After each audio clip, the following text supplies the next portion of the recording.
மேஷ ராசி அன்பர்கள் உங்களுக்கு இந்த 5 கிரகங்கள் சேர்க்கை பஞ்ச கிரக யோகம் கும்பத்தில் கும்பம் உங்களுக்கு என்ன பாவம் 11ஆம் பாவம் லாபஸ்தானத்தில் ஒரு கிரகம் இருக்கு அப்படின்னாலே எக்ஸ்ட்ராடினரி பெனிஃபிட் வந்துருங்க உபஜயஸ்தானம் இல்லைங்களா.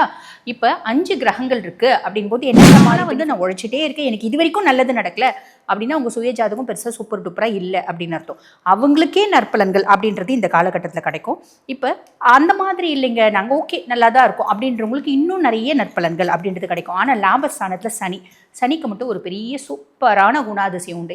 மூணாவது வந்து பாருங்கள் சூரிய பகவானை பற்றி சொல்லணும் அப்படின்னா 5ஆம் பாவத்துக்கு அதிபன் பூர்வ புண்ணியஸ்தானம் புத்திரஸ்தானம் அதுக்கு அதிபன் லாபஸ்தானத்தில் வந்து உட்கார்ந்துருக்கா அப்படின் போது அரசியல்வாதிகள் தொடர்பு, அரசு சம்பந்தப்பட்ட வேலை கிடைக்கிறதுக்கான வாய்ப்பு, அரசு சார்ந்த ஒரு அங்கீகாரம், அரசு சார்ந்த ஒரு நல்ல விஷயம். அதுக்கப்புறம் செவ்வாய் பகவானை பற்றி சொல்லணும் அப்படின்னா மேஷராசி அன்பர்கள் உங்கள் ராசியாதிபனும் அவன் தான், அஷ்டமாதிபனும் அவன் தான், 1 மற்றும் 8க்கு அதிபன், உங்கள் சுயஸ்தானத்துக்கு அதிபன். இவன் லாபஸ்தானத்தில் வந்து உட்கார்ந்துட்டுருக்கா அப்படின் போது ரொம்ப ரொம்ப சிம்பிளான விஷயங்க.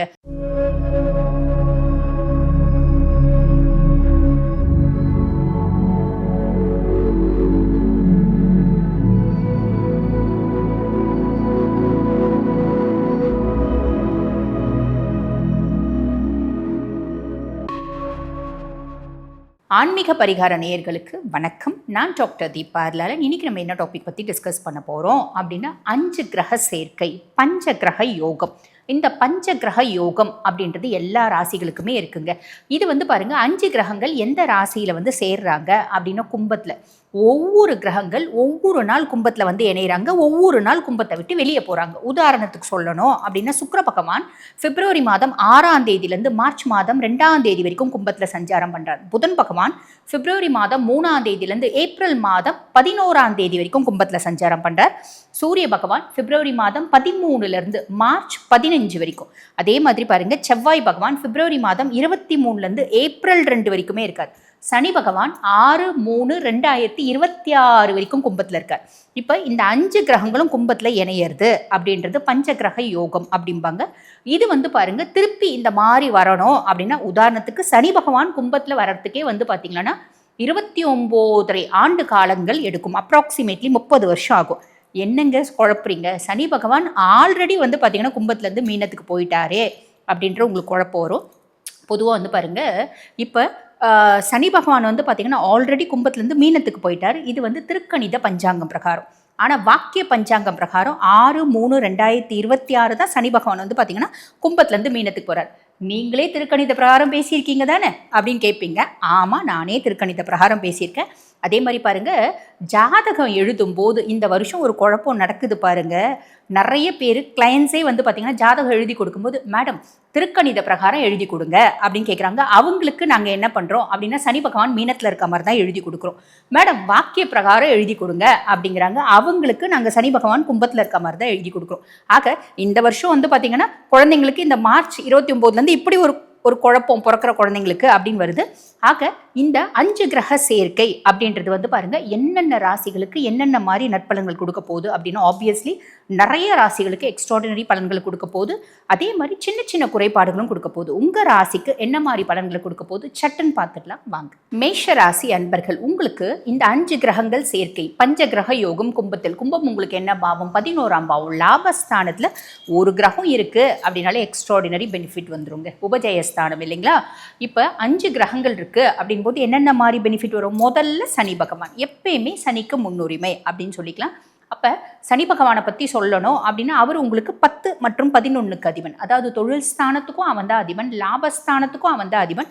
அப்போ சனி பகவான் லாபஸ்தானத்தில் வந்து உட்கார்றான் அப்படின் போது நீண்டகால உழைப்பு. நான் ரொம்ப நாளாக உழைச்சிட்டே இருக்கேன், எனக்கு நினைவு தெரிஞ்சனால நான் உழைச்சிட்டு தான் இருக்கேன், எனக்கு பெருசாக வந்து பார்த்திங்கன்னா நான் ஓய்வு எடுத்ததாக கிடையாது, பெருசாக என்ஜாய் பண்ணதாக கிடையாது அப்படி நிறைய பேர் சொல்கிறாங்க பார்த்தீங்களா. அந்த மாதிரி பர்சனாலிட்டிஸ்க்கு வந்து பார்த்திங்கன்னா அவங்களுடைய நீண்டகால உழைப்புக்கு பலன் அப்படின்றது இருக்கும், அவங்களுக்கே பலன் அப்படின்றது கிடைக்கும். அப்போ ரொம்ப நாளாக வந்து நான் உழைச்சிட்டே இருக்கேன் எனக்கு இது வரைக்கும் நல்லது நடக்கல அப்படின்னா உங்கள் சுய ஜாதகம் பெருசாக சூப்பர் டூப்பராக இல்லை அப்படின்னு அர்த்தம். அவங்களுக்கே நற்பலன்கள் அப்படின்றது இந்த காலகட்டத்தில் கிடைக்கும். இப்போ அந்த மாதிரி இல்லைங்க நாங்கள் ஓகே நல்லா தான் இருக்கும் அப்படின்றவங்களுக்கு இன்னும் நிறைய நற்பலன்கள் அப்படின்றது கிடைக்கும். ஆனால் லாபஸ்தானத்தில் சனிக்கு மட்டும் ஒரு பெரிய சூப்பரான குணாதிசயம் உண்டு. என்ன அப்படின்னா நீ எவ்வளோ உழைக்கிறியோ அவ்வளோதான் நீ கொடுப்பேன்.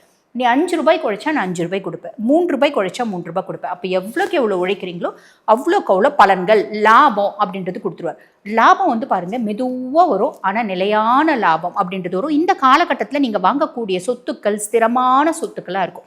இதுதான் சனி கொடுக்கக்கூடிய பலன்கள் அப்படின்னு சொல்லலாம். ஆனால் உங்களோட மூத்த சகோதர சகோதரிகள் கிட்ட கொஞ்சம் வந்து பார்த்தீங்கன்னா அவங்களோட உறவு வேணும் அப்படின்னும் போது ரொம்ப சிம்பிள், அமைதியாக இருங்க.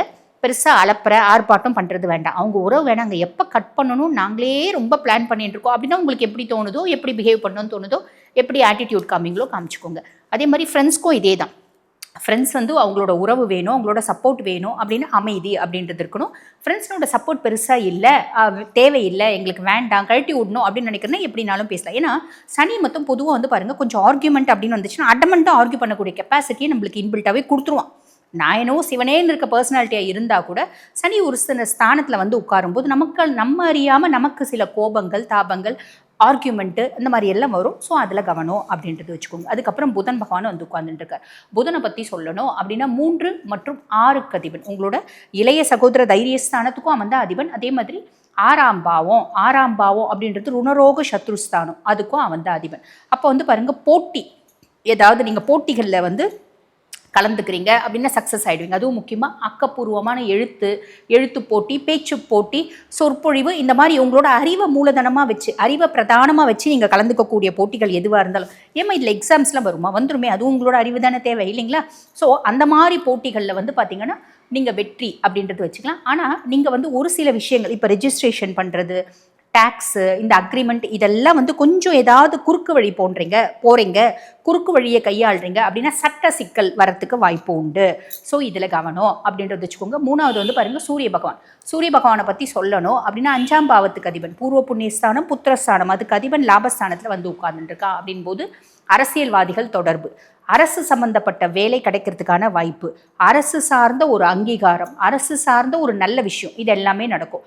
குழந்தைகளோட கல்வியை பற்றி நீங்கள் சிந்திப்பீங்க. குழந்தைகளோட கல்விக்காக செலவு பண்ணுறது, அதே மாதிரி பார்த்திங்கன்னா நல்ல பேரோடவும் புகழோடவும் இருக்கிறது, சமுதாயத்தில் சொல்வாக்கு செல்வாக்கு அதிகமாகிறது, இது எல்லாமே இருக்கும். அதே மாதிரி நீங்கள் ஒரு கன்சர்னில் வேலை செய்கிறீங்க அப்படின்போது அவங்களோட ஹையர் அஃபிஷியல் உங்களுக்கு சப்போர்ட்டிவாக இருப்பாங்க.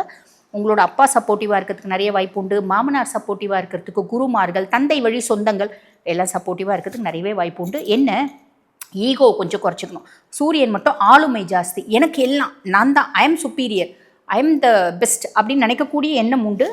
உண்மையாகவே அந்த எல்லா குணங்கள் இருக்குது அப்படின்னாலும் நம்ம அமைதியாக இருக்கோம் அப்படின்னா முழு பலன்கள் அப்படின்றது கிடைக்கும். பெருசாக ரியாக்ட் பண்ண வேண்டாம் எதுக்குமே அப்படின்னு சொல்லலாம். அதுக்கப்புறம் செவ்வாய் பகவானை பற்றி சொல்லணும் அப்படின்னா மேஷராசி அன்பர்கள், உங்கள் ராசியாதிபனும் அவன் தான், அஷ்டமாதிபனும் அவன் தான், 1 மற்றும் 8க்கு அதிபன், உங்கள் சுயஸ்தானத்துக்கு அதிபன். இவன் லாபஸ்தானத்தில் வந்து உட்கார்ந்துட்டுருக்கா அப்படின் போது ரொம்ப சிம்பிளான விஷயங்க. செய்யக்கூடிய தொழிலில் நல்ல லாபம் அப்படின்றது ஒரு தொழில் ரீதியாக தொழிலை எக்ஸ்பேண்ட் பண்ணுறதுக்கு சொந்தமாக வந்து பார்த்திங்கன்னா ஆஃபீஸ் வந்து பெரிய இடத்துல ரெண்ட்டுக்கு எடுக்கிறது, ஒரு ஆஃபீஸ்க்குன்னு சொந்த இடம் வாங்குறது, இந்த மாதிரி பூமி வாங்குறது, நிலப்புலம் வாங்குறது, ரெஜிஸ்ட்ரேஷன் அப்படின்னு ஏதாவது ஒன்று பண்ணுறது, இதெல்லாமே இருக்கும். ஃப்ரெண்ட்ஸ் கிட்ட ஈகோ வேண்டாம், அப்பா கிட்ட ஈகோ வேண்டாம்னு சொல்லியிருக்கேன்.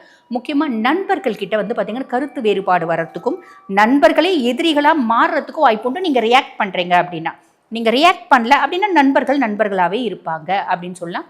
அதே மாதிரி பார்த்திங்கன்னா கோபம், வேலை செய்கிற இடத்துல கோபத்தினால பிரச்சனை. நான் வந்து பாருங்கள் என்னோடய ஹையர் அஃபிஷியல் எனக்கு ரொம்ப சப்போர்ட்டிவ் தான், ரொம்ப உரிமையாக ஒரு வார்த்தை சொன்னார், அது எனக்கு டக்குன்னு நடுமண்டையில் நடிச்ச மாதிரி அடிச்சிச்சு, என்னோடய ஈகோ ஹர்ட் ஆச்சு. நான் சும்மா பேசிட்டேன், அவரை வந்து கேவலமாக பேசிட்டேன், இல்லை கச்சா முச்சான்னு பேசிட்டேன், அதனால் எனக்கு பிரச்சனை அப்படின்ற மாதிரி வரும்.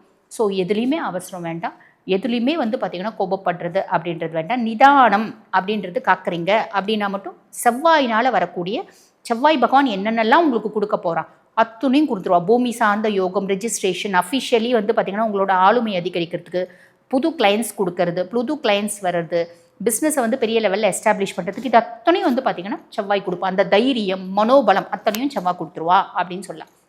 அதுக்கப்புறம் சுக்கிர பகவான் லாபஸ்தானத்தில், அதிர்ஷ்ட கிரகம் லாபஸ்தானத்தில், இதை விட வேறு என்னங்க வேணும்? பொதுவாக வந்து சுக்கிரனை பற்றி சொல்லணும் அப்படின்னா சுக்கிரன் வந்து உங்களுக்கு 2 மற்றும் 7க்கு அதிபன், அதாவது தன குடும்ப வாக்குஸ்தானத்துக்கும் அவன் தான் அதிபன், கலத்திரஸ்தானத்துக்கும் அவன் தான் அதிபன். அவன் லாபஸ்தானத்தில் வந்து உட்காரும்போது திடீர் தன பிராப்தி, குடும்பத்தில் நிம்மதி, சந்தோஷம், மகிழ்ச்சி, குதூகலம் இது எல்லாமே இருக்கும். வருமானம் நல்லா இருக்குங்க, செலவும் நிறைய ஆகும். செலவும் நிறைய ஆகும், அது சுப செலவாக ஆகும் அப்படின்னு சொல்ல. நிறைய பேருக்கு காதல் அப்படின்றது வரும். அதே மாதிரி பார்த்திங்கன்னா அந்த காதலிக்கிறவங்கள திருமணம் பண்ணுறது, அந்த திருமணம் பண்ணுறத வீட்டுக்கு தெரியாமல் பண்ணுறது, இதுக்கு ஃப்ரெண்ட்ஸ் வந்து ஹெல்ப் பண்ணுறது, இதனால் ஃப்ரெண்ட்ஸ்னால குடும்பத்தில் மன உளைச்சல் இந்த மாதிரிலாம் வரத்துக்கு வாய்ப்பு உண்டு. ப்ளஸ்ஸும் உண்டு, மைனஸும் உண்டு. ஆன் தி ஹோல் என்ன உழைக்கிறீங்களோ அதுக்கான, அதாவது விதைச்சிட்டிங்க, அறுவடை அளிக்கக்கூடிய காலகட்டம் அப்படின்லாம், அறுவடை பண்ணுறதுக்கான எக்ஸாக்ட் காலகட்டம் அப்படின்னு சொல்லலாம். இது அப்ராக்சிமேட்லி வந்து பாருங்கள், ஒருத்தர் ஒரு நாள் வந்து ஒரு நாள் போனாலும் அப்ராக்சிமேட்லி ஒரு 31 டேஸ் இருக்குது. 31 நாட்கள், குறைய ஒரு மாதம் வச்சுக்கோங்க. ஒரு மாதம் கரெக்டாக பிளான் பண்ணிங்க அப்படின்னா சூப்பராக இருக்கும். பொதுவாக வந்து பாருங்கள், ஜோதிடத்தில் இந்த மாதிரி எக்ஸ்ட்ராடினரி சூக்ஷமான நிறைய நாட்கள் அப்படின்றது வரும். அதெல்லாம் உங்களுக்கு வந்து நாங்கள் சொல்கிறோம் எதுக்கு அப்படின்னா, இந்த காலகட்டத்தை நீங்கள் ப்ராப்பராக யூட்டிலைஸ் பண்ணிப்பீங்க அப்படின்னு. சரிங்க. மைனஸ் ஆன் தி ஹோல் என்னங்க அப்படின்னா, நண்பர்களை முழுசும் நம்புறது அப்படின்றது வேண்டாங்க. அதே மாதிரி பிடிவாதம், கோபம் இதை குறைக்கணும். பண விஷயத்தில் வந்து பார்த்திங்கன்னா அவசர முடிவு அப்படின்றது வேண்டாம். இந்த மாதிரி சின்ன சின்ன விஷயங்களில் கவனமாக இருக்கீங்க அப்படின்னா இந்த காலகட்டம் சூப்பராக இருக்கும். ப்ராப்பராக யூட்டிலைஸ் பண்ணிக்கோங்க. இப்போ நான் சொன்னது வந்து பார்த்திங்கன்னா உங்கள் ராசிக்கான ஒரு பொதுவான பலன். இப்போ இந்த பதிவை பார்த்துட்டு இருக்கோங்க. சரிம்மா, ராசிக்கான பொதுவான பலன், கோச்சார பலன் எவ்வளோ சதவீதம்? 50%. இப்போ எங்கள் சுய ஜாதகத்துக்கு இந்த பஞ்சகிரக யோகம் என்ன மாதிரி பலன்களை கொடுக்கும் எக்ஸாக்டாக தெரிஞ்சுக்கணும் அப்படின்னாலும் நாங்கள் வந்து பாருங்கள், இந்த காலகட்டத்தில் வீடு கட்டலாமா, அதாவது எங்கள் பிள்ளைங்களுக்கு வந்து 39 வயசாச்சு, 30 வயசாச்சு, திருமணமே ஆகலை. 39 வயசுக்கு திருமணம் நடக்குமா? 50 வயசில் கூட திருமணம் பண்ணிக்கலாம். இதுக்கு மேலே கல்யாணம் பண்ணின்னு என்ன பண்ண போகிறோம் அப்படிலாம் யோசிக்காதீங்க. உங்களுக்கு வந்து பார்த்திங்கன்னா ஒரு வாழ்க்கை துணை அப்படின்றது தேவை.